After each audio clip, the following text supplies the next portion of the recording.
Hello everyone, Minute Plus Meditation, Friday, October the 22nd.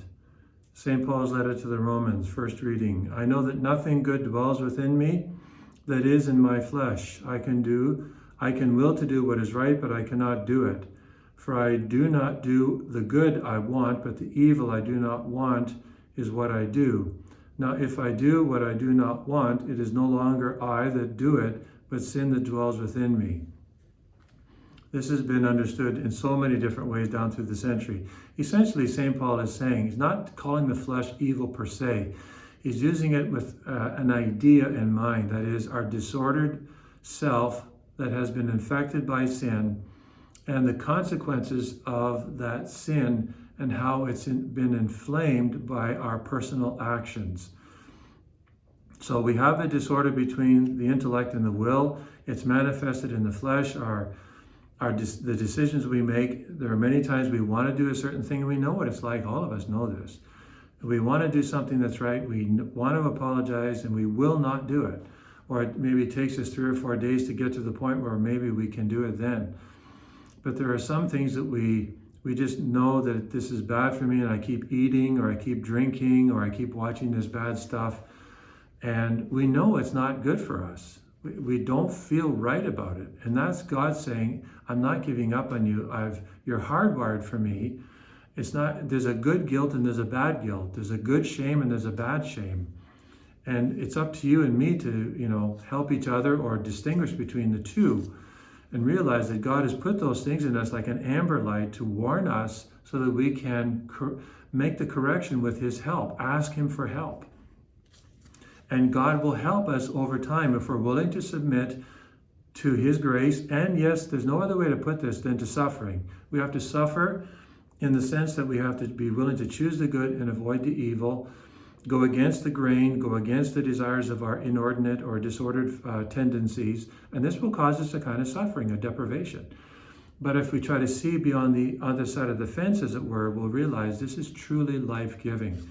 And there's nothing really worth it that doesn't come without some suffering or some deprivation. So look to Jesus. He is our model. He's the one who gives us hope, helps us to overcome these obstacles, to see on the other side of the fence that this is worth it. Gospel of St. Luke.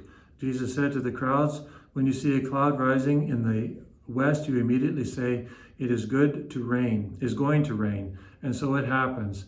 And when you see the south wind blowing, you say there will be a scorching heat, and it happens. You hypocrites, you know how to interpret the appearance of the earth and sky, but why do you not know how to interpret the present time? So our Lord here is saying, look, you know how to discern nature, but you don't know how to discern grace. And I'm giving you all the signs you need in order to at least get to the point where you say, he's got a point, or I got to think about this, rather than just resist Him or refuse to accept Him because He won't agree with you, or He's challenging you to conversion, or to think outside of the box. Jesus requires people to think outside of the box, to use a modern expression, but to look at what He is doing and think about it just from a human point of view, and realize that a human person couldn't do this. Would the devil actually heal the blind? I mean, even the guy, go back to that section in St. John's Gospel where this so-called uneducated man challenges the Pharisees who have all this education by saying, the devil can't cure somebody born blind from birth. This guy just cured me. Come on, you guys. You need to be thinking about this. No, get out. You're a heretic. You're born in sin altogether. And they kick him out rather than think about it.